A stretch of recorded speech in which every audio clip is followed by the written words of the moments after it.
Welcome to Reflector Reflections, the podcast exploring the unique and fascinating world of human design through the lens of being a reflector. I'm Annie Richardson, a 5/1 reflector and passionate mentor navigating this journey alongside you. This podcast is a space to connect, share, and celebrate the stories and wisdom of reflectors and human design enthusiasts alike. Join me as we dive into authentic conversations, uncovering how we embrace and experiment with our designs and the beauty and challenges of living as nine-centered beings. Whether you're a reflector, loved one, or simply curious about human design, this is your space to learn, grow, and feel seen. Welcome. Hello. Welcome. It's been a while. Happy New Year, everybody. Happy New Year. I hope that you're all traveling beautifully as we journey into this new year, which is quite an interesting year. If you've been looking at what a lot of other people have been doing in this space, just exploring how the energy sets itself up for the year. Something in the last couple of years I've often done, but I didn't do it this year. And now I'm sitting here going, I didn't do it this year. And it was just probably something that just didn't feel energetically aligned. So, yeah. But there's so many beautiful, inspiring humans that have been talking about this. So if you don't know what I'm talking about, the Human Design New Year often starts when Gate 41, which is the start codon. Obviously, we have the other gates that lead us into Gate 41, but Gate 41 is the start codon that says go. And so human design is based around, this is our new year. There's so many different new years in the world, isn't there? But before we go into that, actually, we don't even need to go into that. But today's episode is not about their new year, believe it or not, and in more about something that has come into my awareness, me personally. And I just sort of thought, I'm just going to sit and have a banter about this and see what comes out. And what I really want to talk about here is something that I feel that anyone with a completely open G, but mainly reflectors will relate to, is this experience of copying, of mimicry, and things like that. So it is a way that we mirror back to people. And it's come into my awareness because it occurred to me, it was brought to my attention that a few years ago, there's something that I had said or written, which was pretty much a sentence, which was a direct flog off of somebody else. And, hearing that was obviously very hard to hear. And I sat with it myself and I thought, I try to write my own stuff, but in this world, prior to AI, but in this world, I feel that it can be, if you've read something and then you sit down to do something, it can kind of be regurgitated back out through you.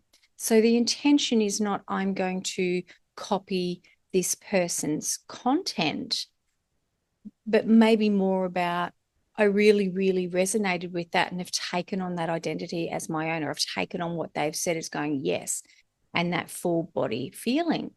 And so that's what I've been doing. I've been sitting with this and I thought, isn't it quite an interesting thing? Because in my experience of just being around reflectors and humans, but I'm going to speak to the reflector here, it's very common.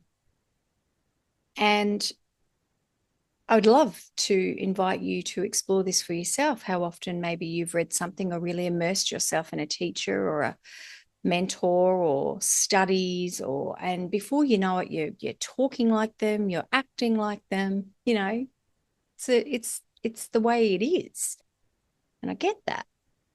But what happens when it can kind of cross a line? So I guess let's talk about the basics here. Let's explore this from a reflector point of view. So as reflectors, our charts are really open, and all that's centers except for the gates are defined in our personalities here. And this openness makes us incredibly sensitive to the energies around us. You know, we amplify what is in our environment, whether that's emotions, thoughts, or behaviours. And because of this, we're often tagged as the chameleon, you know. We do naturally adapt, we mirror, and sometimes without realizing it, we take on other things that belongs to others as if it's ours. Yeah.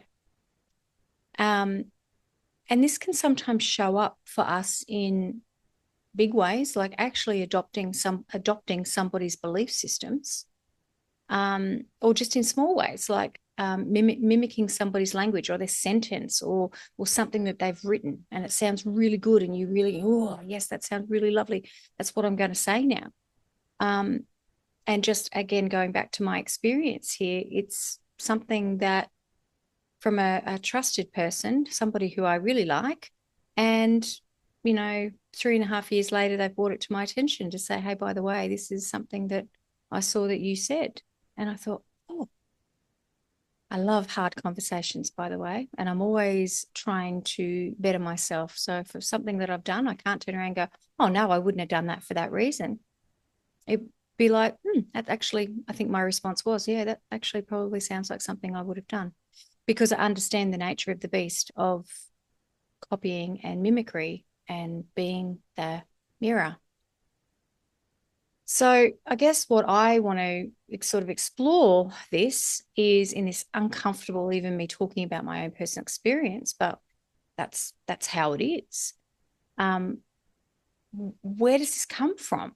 We can just go, oh, in human design, we're open and we have this, open G or open centers, and we're going to naturally reflect that. But why?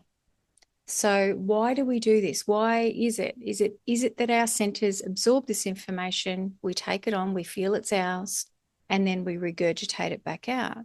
Or is it because we're uncomfortable with knowing our own speech, our own thoughts, our own ideas?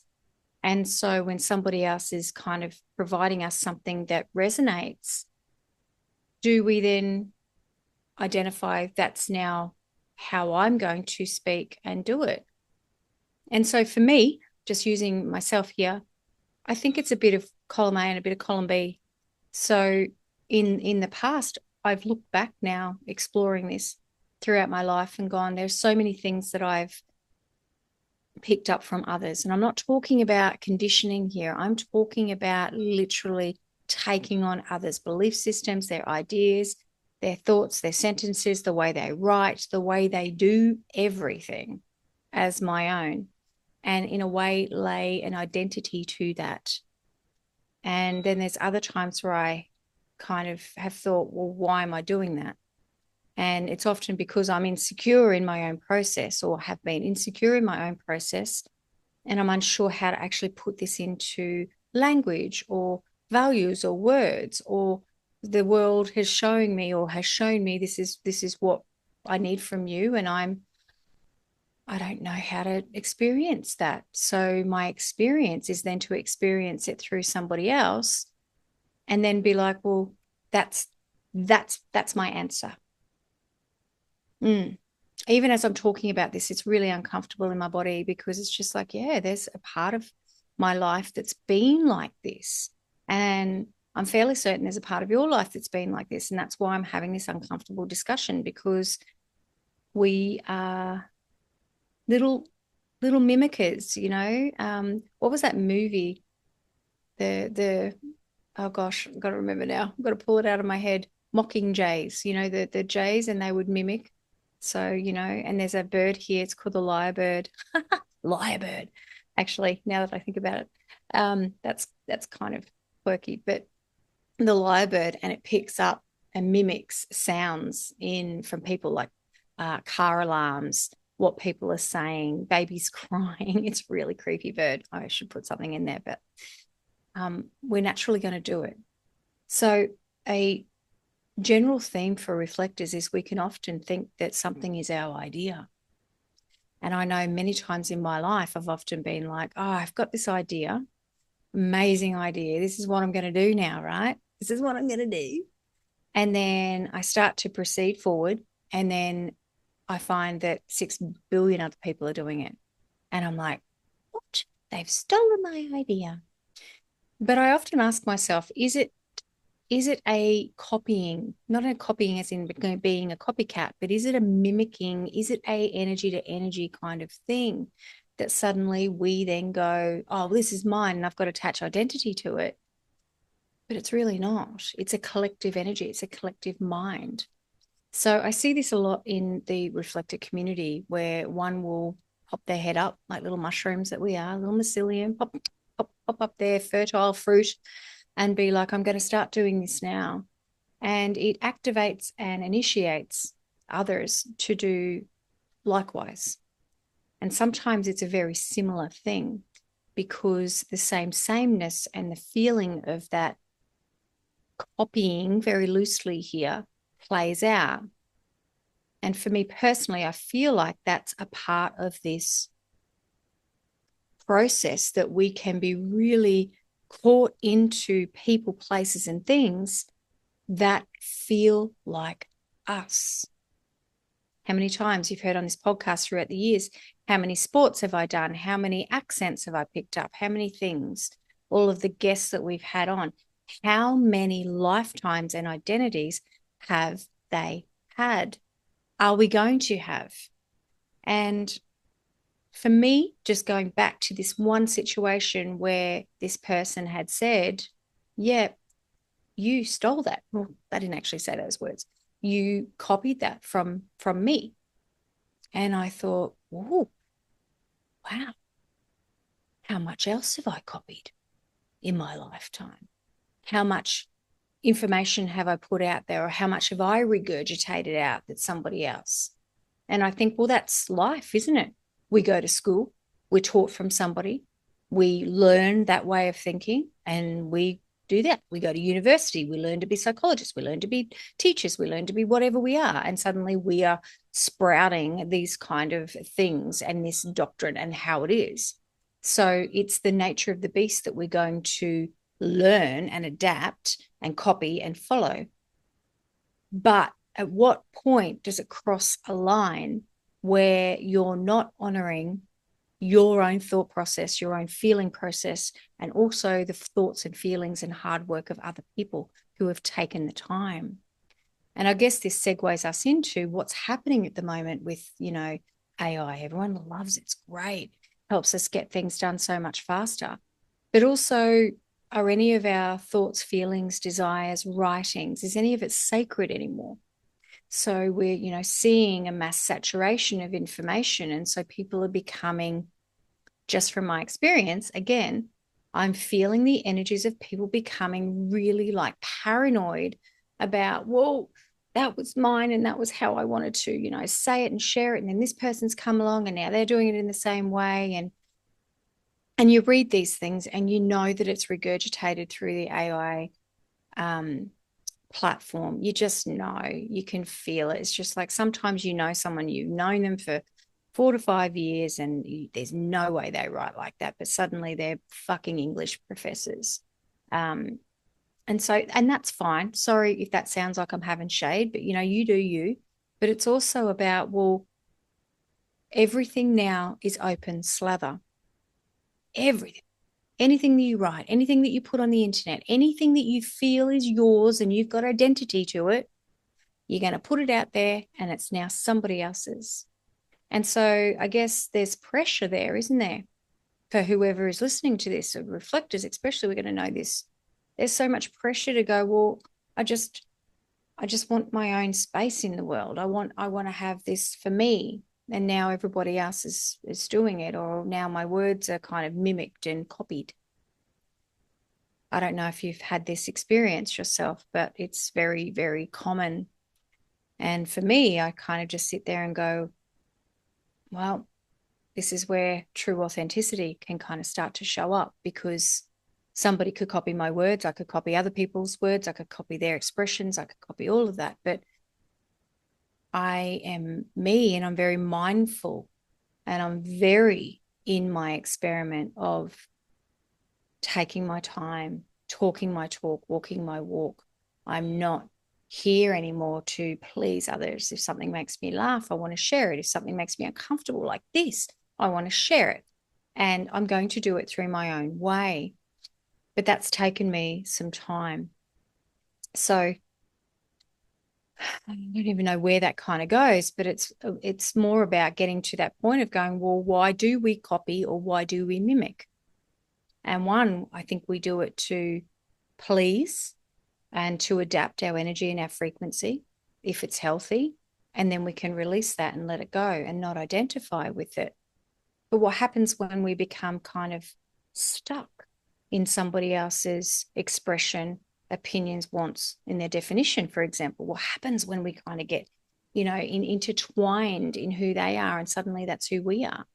And this is something as reflectors and others, not just reflectors, but all types, have experienced this feeling of codependency and ways that we can be so enmeshed in the other that we can't see ourselves. And I'm looking at copying and mimicry and all this kind of content and writing things and putting out offers and doing all sorts of stuff as a very similar process. So at what part, the question I ask myself, at what part of me 3 years ago, when I copied this person's content or their blurb there, how was I feeling? Like I just took myself back and I thought, yeah, there was a part of me that was probably a little bit unsteady and unsure. And this read really well. And there was no malice intention behind it. But I was like, that sounds really good. I'm going to use that. But it came from insecurity. Looking at it, it's just like, a little bit of unsteady foundation there. It came from insecurity. It was like I wasn't feeling confident in my way of putting stuff up on maybe the internet in this way to explain this. Or I've seen something that made me laugh and I wanted to share that, So there's a difference, I think, between direct plagiarism and copying and mimicry, but we also need to take responsibility for how we're feeling when we do something intentionally like that. And I'm not saying here in this situation that I did that intentionally, but I'm very mindful throughout this journey of self-exploration of me and Annie to go, there was a very unstable and insecure part of myself in this space, not this space, but in this space, for example. And how do I sit with that now? And how does that feel for me now? And it feels very different. And it might be like you get ideas and inspiration, but it's like you can have the confidence and self-assuredness to write it yourself or to create something yourself.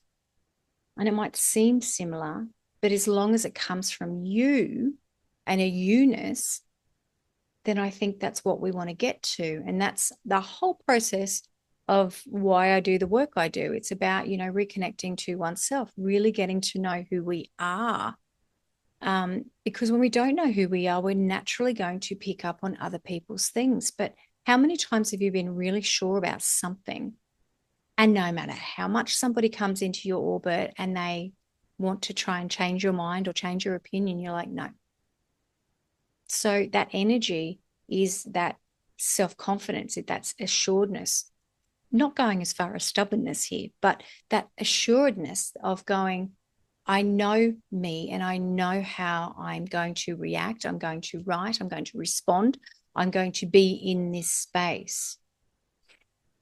And in human design, especially right now, with the influx of information, with AI doing bloody charts now, it's like we've got a saturation of information out there, and it's becoming harder and harder to find and weed out those that are coming into this with lived experience, with integrity, and not just, re-sprouting information.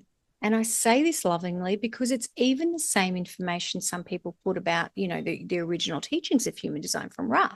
That's all they do is just re-sprout that information. And people think that they're a leading authority in that. Are they? These are just questions that just, excite me. And I invite others to consider. It's just like, why is it not okay to question everything? Why is it not okay to question ourselves and just go, where is that? Why do I feel the need to do this? Or why do I feel the need to quickly rush something out and get it out there? So I've gone off on a bloody tangent like I do when I talk to myself here, but it's something I really just felt like having a chat about and noticing how this copying and mimicry can be a little bit dangerous for us. But it also is a beautiful thing because that's the mirror. That's who we are. And I know it's confusing when I'm saying this and now going, but hang on a second, Nanny, you just said that it's kind of bad and not really bad. But the ability to adapt to frequency, energy, and blend and mimic is one of the reflector's greatest gifts. I think what I'm trying to say here at the end of at the end of the day is frequency matching, being supportive of other people, being able to be a true mirror, being able to copy that, but not hold on to the identity of that, and don't flog people's shit. At the end of the day, stop stealing people's content, stop copying their content. Have a think about how whatever someone's saying to you and appreciate it for the inspiration that it's given you.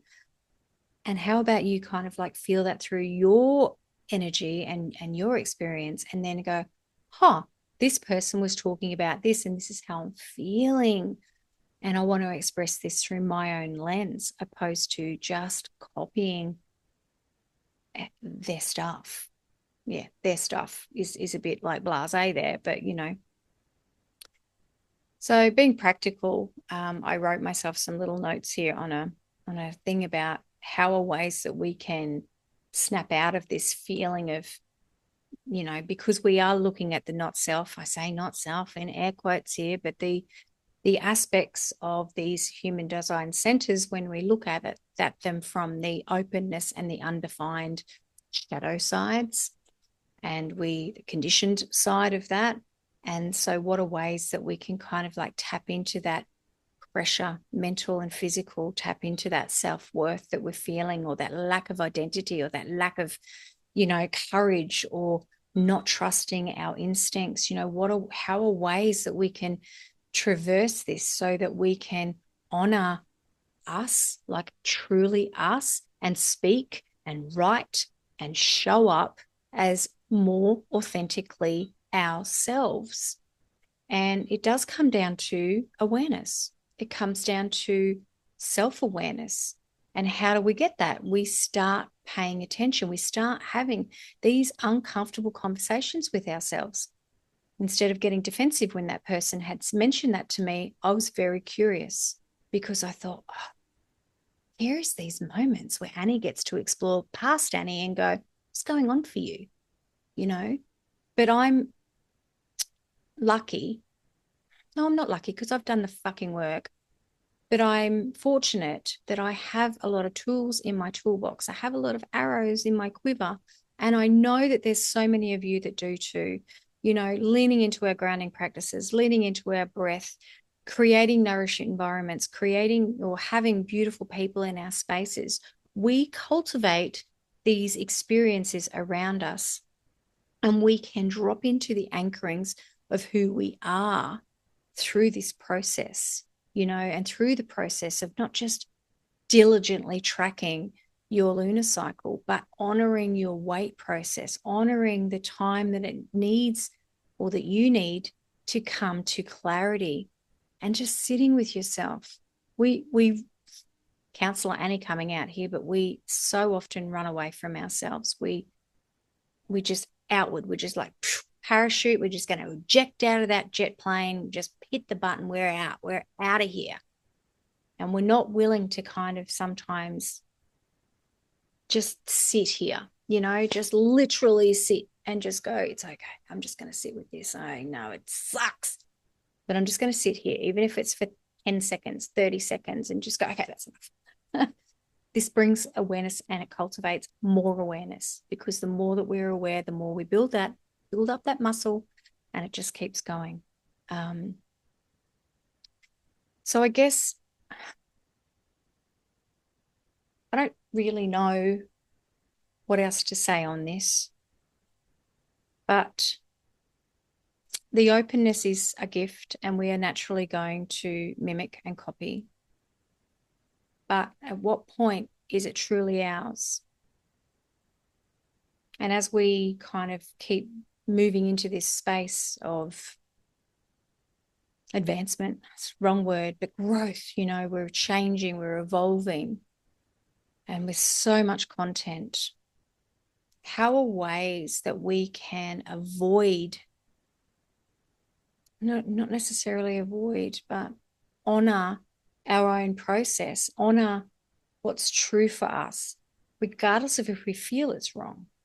What are ways that we can speak through the lens of our own lived experience and honor that lived experience, and that be okay? Messy, raw, real. It's a beautiful thing. It really is a beautiful thing to do, and none of us are immune to it. Here's a question.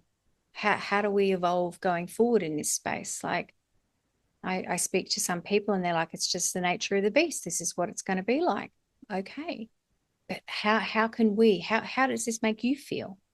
Like, how does it make you feel that something that you write on the internet, or you could even write a book, mightn't even be writing, it might just be an expression, might be art, it might be something like that, and then just somebody uses that as their own.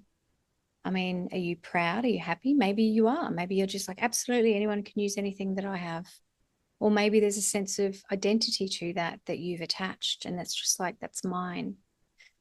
And I don't think either of those answers, just what I shared then, is correct or incorrect, because I guess part of it is nothing is really ours, really.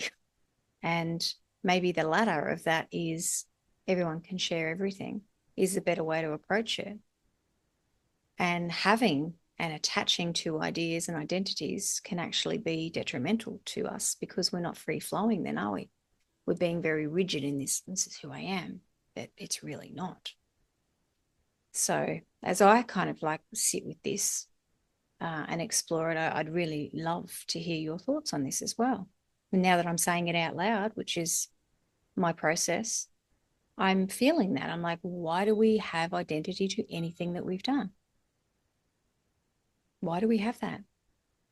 Why do we close down and become like, really, this is mine? Why do we do that?